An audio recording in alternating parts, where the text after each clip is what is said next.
오늘 저희들에게 주신 하나님의 말씀은 마태복음 14장 13절부터 21절까지의 말씀입니다. 함께 말씀을 읽도록 하겠습니다. 예수께서 들으시고 배를 타고 떠나사 따로 빈들에 가시니 무리가 듣고 여러 고을로부터 걸어서 따라간지라. 예수께서 나오사 큰 무리를 보시고 불쌍히 여기사 그 중에 있는 병자를 고쳐 주시니라. 저녁이 되매 제자들이 나와 이르되 이곳은 빈들이요 때도 이미 저물었으니 무리를 보내어 마을에 들어가 먹을 것을 사 먹게 하소서. 예수께서 이르시되 갈 것 없다. 너희가 먹을 것을 주라. 제자들이 이르되 여기 우리에게 있는 것은 떡 5개와 물고기 2마리 뿐이니이다.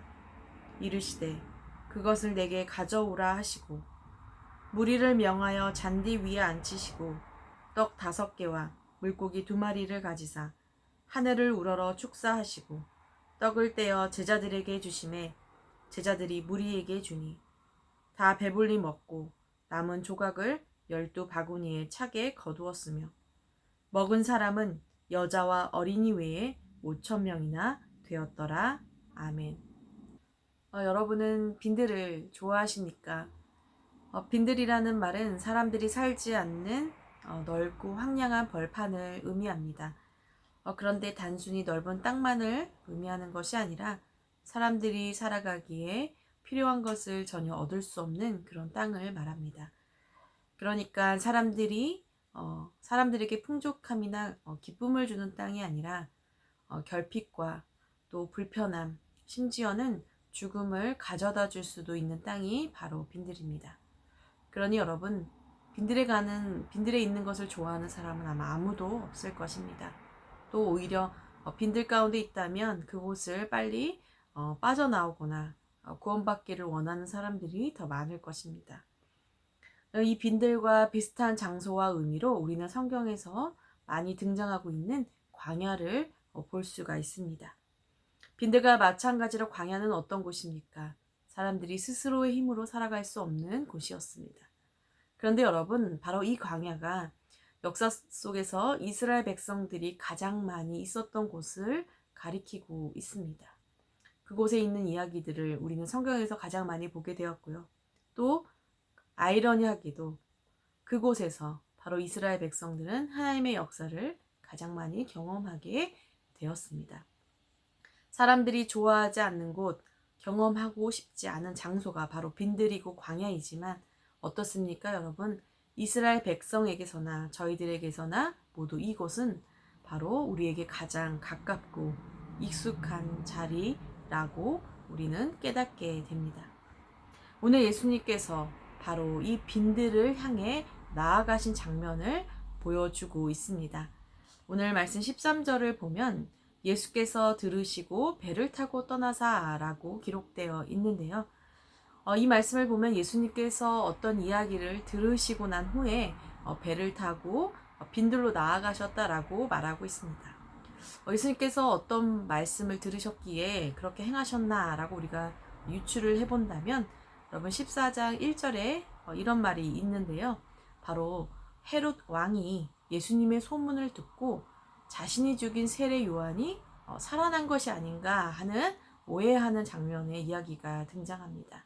따라서 예수님께서 바로 헤롯 왕이 예수님을 죽었다 살아난 세례 요한으로 오해한다라는 이 이야기를 듣고 나서 배를 타고 떠나서 빈들로 가셨다라고 이해할 수 있고요. 또 그것이 아니라 할지라도 우리 예수님께서는 언제나 사람들을 피해서 한적한 곳으로 나아가셨다는 것을 볼 때 예수님은 사람들이 가고 싶어 하지 않는 이 빈들을 향해 언제나 걸어 나가셨다는 것을 볼 수가 있습니다. 그런데 예수님께서 바로 이렇게 떠나셨다라는 소식을 듣고 여러 마을로부터 사람들이 몰려와 예수님이 가신 그곳을 향해 걸어가기 시작합니다. 그 무리가 얼마나 많은지 오늘 말씀 21절 마지막 부분을 보면 여자와 어린아이를 제외한 사람들이 5,000명이나 되었다라고 했으니까요. 여러분 정말 어마어마한 사람들이 예수님을 따라 빈들로 나가게 됐다는 것을 볼 수가 있습니다.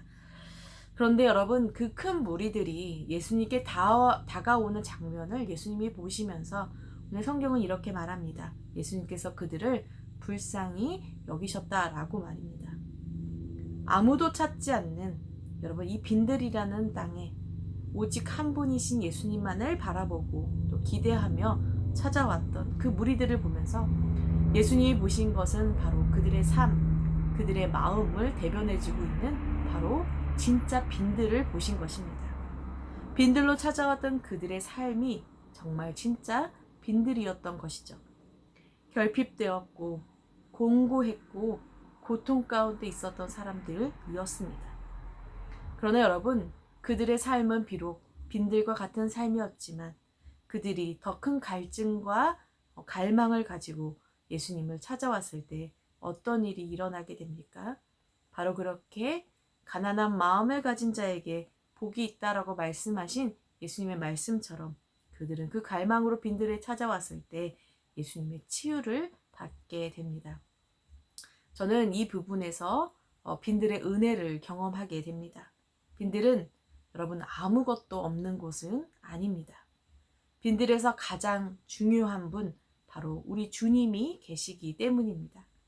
그 주님께서 빈들 가운데 살아가고 있는 바로 사람, 이미 빈들처럼 살아왔던 우리들을 불쌍히 여기시고 사랑하고 계십니다. 그리고 그것에서 예수님께 나오는 모든 자들을 예수님은 고쳐주시고 치유하십니다.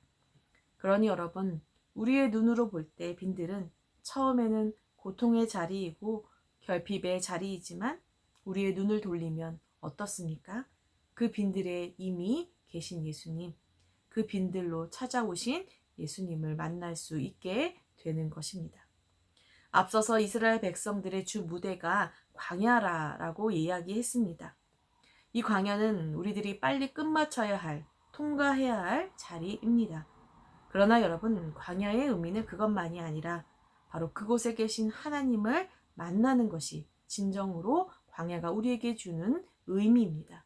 하나님만이 우리의 구원이심을 믿고 배우는 것이 광야가 주는 진짜 의미라는 것입니다. 사랑하는 여러분, 우리들의 삶도 마찬가지입니다. 여러분, 우리 자체가 빈들입니다. 예수님을 찾아왔던 그 무리들 뿐만이 아니라 예수님을 찾지 않고 있는 사람들, 오히려 예수님을 대적하는 사람들까지도 그들의 삶을 보면 원래는 빈들입니다. 돈이 있어서 나는 부족함이 없다라고 생각하는 사람들, 나는 나의 힘으로 잘 살아가고 있다라고 생각하는 사람들의 영혼, 그들의 삶도 어떻습니까? 결국은 그들의 삶에 주님이 없다면 결국 모두 텅 빈 황량한 사막 같은 빈들의 삶이라는 것입니다. 그래서 저는 우리 모두가 이 빈들임을 깨닫고 이 빈들의 그 삶 속에 계신 주님께로 나아가길 원합니다. 이 무리들이 가졌던 갈망함, 간절함처럼 우리도 그 시작이 병 고침을 받는 것이건 우리의 삶의 문제를 해결하는 것이건 상관하지 않고 간절한 마음으로 주님 앞에 나아가는 그런 저희들이 되기를 원합니다. 빈들보다 중요한 것은 빈들에 계신 우리 예수님을 만나는 것이기 때문이죠. 저와 여러분이 이 예수님을 만나고 또 그 예수님을 통해 소망을 얻기를 기도합니다. 이제 말씀은 우리가 너무나도 잘 아는 오병이의 사건을 묘사해 주고 있습니다. 저녁이 되어 식사할 시간이 지났을까요?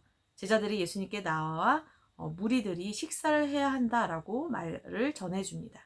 그러면서 이곳은 빈들이니 먹을 것이 없기 때문에 빨리 이들을 마을로 보내서 그들이 먹을 것을 사 먹을 수 있게 해달라고 예수님께 조언을 합니다. 아주 지혜로운 조언이었습니다. 날이 더 어두워지기 전에 이들을 빨리 보내야 하기 때문이죠.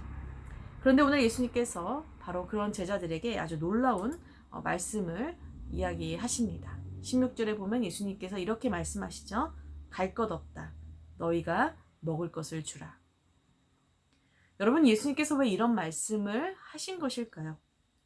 제자들에게 먹을 것이 많이 있다고 한들 여러분, 상식적으로 이 많은 사람을 먹일 양식은 제자들에게 없었습니다.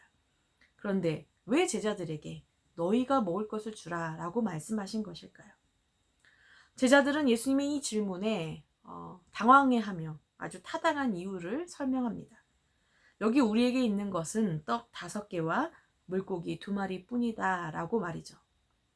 이 양은 그곳에 있는 예수님과 제자들이 먹기에도 부족한 양이었습니다. 저희들이 요한복음 말씀에 동일한 말씀이 나오는데 그곳을 보면 한 아이가 가져온 도시락에 불과한 양일 뿐이었습니다. 따라서 제자들은 이것밖에 가진 것이 없다라고 예수님께 말을 하면서 예수님의 명령을 따를 수 없다라고 정당하게 이야기합니다. 그런데 예수님은 제자들의 말을 들으시고 이렇게 말씀하십니다. 그것을 내게 가져오라. 그리고 저희들이 잘 아는 말씀처럼 그것을 가지고 하늘을 우러러 축사하신 후에 잔디 위에 앉힌 무리들에게 떡을 떼어주라 라고 말씀하십니다. 제자들이 예수님의 명령을 따라 떡을 떼어주니 어떻게 되었습니까? 모두 다 배불리 먹고 남은 조각이 12바구니나 차게 남겨두게 되었다라고 말합니다. 빈들은 더 이상 결핍의 장소가 아니었습니다. 빈들에 계신 주님으로 인해서 그들이 배부르게 넘치게 풍성한 바로 그러한 복을 누리는 장소가 된 것이죠. 여러분, 이것이 바로 빈들의 은혜입니다. 그러나 여러분, 이곳에 일어난 빈들의 은혜, 즉 채우심의 은혜 말고도 한 가지 더 큰 은혜가 있었습니다. 바로 주님은 그 은혜를 홀로 행한 것이 아니라 바로 제자들이 가진 것으로 역사하셨다라는 것입니다. 오늘 제가 2번째로 나눌 빈들의 은혜는 바로 예수님께서 제자들의 한계를 보여주셨다라는 것이죠. 저에겐 이것밖에 없습니다. 그래서 나눠줄 수 없습니다. 라고 했던 제자들의 말은 객관적인 사실이었습니다. 그런데 예수님은 오히려 그것을 제자들로 알 수 있도록 하게 하셨습니다. 그들이 가진 것으로는 할 수 없다는 것을 깨닫게 하신 것이죠. 여러분, 이것은 제자들의 능력 없음을 비꼬기 위해서도 또 지적하기 위해서도 말씀하신 것이 아닙니다. 오히려 제자들이 가지고 있는 그 한계를 예수님은 만나게 하셨습니다. 만약 예수님이 너희가 주어라 라고 하지 않으셨다면 어떤 일이 일어났을까요? 그들은 자신이 가지고 있던 것이 얼마나 있었는지 찾아보지도 않았을 뿐더러 그들이 원래 가지고 있던 생각처럼 다른 방법을 통해 그 사람들을 마을로 보냄으로 이 문제를 해결하려고 했을 것입니다. 그러나 주님은 제자들의 한계, 즉 이것밖에 가진 것이 없다라고 말한, 즉 그들의 전부를 깨닫게 해주셨습니다. 여러분, 빈들과 강야는 그런 곳입니다. 우리의 한계를 만나는 곳입니다. 우리가 가진 전부를 발견하는 곳입니다. 다시 말해 우리 자체가 이미 빈들이라는 것을 깨닫게 되는 곳입니다. 바로 이것을 예수님이 발견해 주신 것이죠. 사랑하는 여러분, 우리는 우리의 한계를 만나게 될 때 아프고 낙심하게 되지만 반대로 여러분, 그것을 깨닫게 되는 바로 그때가 은혜라고 주님은 말씀하십니다. 왜냐하면 우리의 한계를 깨닫게 될 때 우리의 한계를 통해 한계를 넘어 일하시는 주님을 만날 수 있기 때문입니다. 주님은 우리가 가진 부족한 것을 필요 없다고 말씀하시지 않으셨습니다. 오히려 그것을 나에게 가져오라라고 말씀하십니다. 우리가 가진 전부를 달라는 것이죠. 아무 쓸모없을 것 같은 그 전부를 나에게 가져오라고, 이제 내가 이것으로 어떻게 일하는지를 보라고 말씀하십니다. 사랑하는 여러분, 우리들이 가진 전부는 무엇입니까? 단순하게 내가 가진 것 중에 단점, 연약함만을 이야기하는 것일까요? 그렇지 않습니다. 여러분, 우리의 걸음, 우리의 모든 것, 삶 자체가 다 전부입니다. 저는 주님의 사람으로 살아가면서 제 자신이 얼마나 빈들인지를 날마다 느끼며 깨닫습니다. 내 안에 무엇이 있는 줄 알았으나 그것이 얼마나 작은 것인지, 또 그것을 가지고는 제 스스로는 아무것도 할 수 없다는 것을 주님은 저에게 날마다 깨닫게 해주십니다. 사실 이것을 경험하는 것은, 또 깨닫는 것은 너무 아픈 느낌입니다. 또 아픕니다. 그러나 이것을 알게 하신 예수님께서는 비록 그것이 작을지라도 오히려 저의 한계를 알게 하심으로 그래서 더욱 주님을 바라보게 하십니다. 주님, 이것밖에 없습니다. 아니, 아무것도 없습니다. 이것이 저의 전부입니다. 라고 고백하는 우리 모두에게 주님은 오늘 그것을 나에게 가져오라 라고 말씀하십니다. 사랑하는 여러분, 빈들을 좋아하십니까? 제가 말씀을 시작할 때 이렇게 여러분들께 질문을 드렸습니다. 아마 여러분과 저는 좋아하지 않습니다 라고 대답할지 모릅니다. 그러나 여러분, 이제 그 빈들 속에 아무것도 없음을 발견하는 것이 아니라 그 빈들 속에 계신 주님, 그 빈들 속에서 우리의 한계를 깨닫게 하시고 하나님을 만나게 하시고 주님 부르시는 주님의 음성을 듣는 그 주님을 만나라고 하십니다. 여러분, 빈들이라도 주님을 만나면, 여러분 주님과 함께 한다면 그곳은 바로 하나님의 나라이기 때문입니다. 광야와 빈들은 모두 하나님과 가장 가까울 수 있는 시간이 됩니다. 지금 우리들이 살아가고 있는 이 상황이 빈들과 같으리라 생각합니다. 그러나 여러분, 그 속에 계신 주님을 바라보길 원합니다. 그 속에 계신 주님께로 나아가기를 원합니다. 여러분, 특별히 오늘부터 시작되는 사순절, 여러분 40일이라는 이 여정을 통해서 광야와 같은 또는 빈들과 같은 우리의 삶 속에 함께 하신 하나님, 출애굽 공동체를 먹이시고 입히시며 그들에게를 인도하셨던 하나님을 떠올리며 오늘 말씀처럼 예수님에게 우리의 전부를 드리는 그런 저와 여러분이 되기를 원합니다. 오늘 하루 이 빈들의 은혜를 경험하며 빈들의 삶 속에서도 주님으로 인하여 풍성하고 넉넉한 기쁨의 삶을 살아가는 저와 여러분이 되기를 주님의 이름으로 기도합니다. 이 시간 함께 기도하겠습니다. 사랑의 예수님, 오늘도 저희들의 말씀을 통하여 저희들의 삶을 보게 하시니 감사합니다. 매 순간마다 하나님, 우리에게 없는 것을 바라보는 것이 아니라 우리 안에 계신 우리와 함께 하시는 그 주님을 바라보며 주님을 의지하고 주님 저희들의 모든 것을 주님께 맡기며 오늘도 하루를 그렇게 살아갈 수 있기를 원합니다.